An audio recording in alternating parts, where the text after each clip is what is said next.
नाशिकमध्ये सुरू असलेल्या मुसळधार पावसामुळे गोदावरी नदीला मोठा पूर आला असून नदीकाठ परिसरात धोकादायक परिस्थिती निर्माण झाली आहे.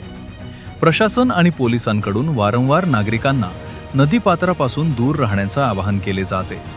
मात्र या इशाऱ्यांकडे दुर्लक्ष करत काही तरुणांनी थेट पुराच्या पाण्यात उतरून स्टंटबाजी केल्याचं समोर आले. वेगवान प्रवाह आणि वाढलेल्या पाण्याची पातळी लक्षात न घेता जीव धोक्यात घालणाऱ्या या प्रकारामुळे बचाव पथक आणि इतर नागरिकांच्याही सुरक्षेचा प्रश्न निर्माण झाला. गोदाकाठ परिसरात बंदोबस्तासाठी तैनात असलेल्या पोलिसांनी तात्काळ हस्तक्षेप करत संबंधित तरुणांना बाहेर काढले.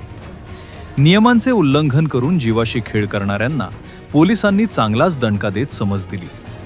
पुराच्या काळात कोणत्याही परिस्थितीत नदीपात्रात उतरू नये, स्टंटबाजी करू नये आणि प्रशासनाने दिलेल्या सूचनांचं काटेकोरपणे पालन करावे, असे आवाहन पोलीस प्रशासनाने नागरिकांना केले आहे.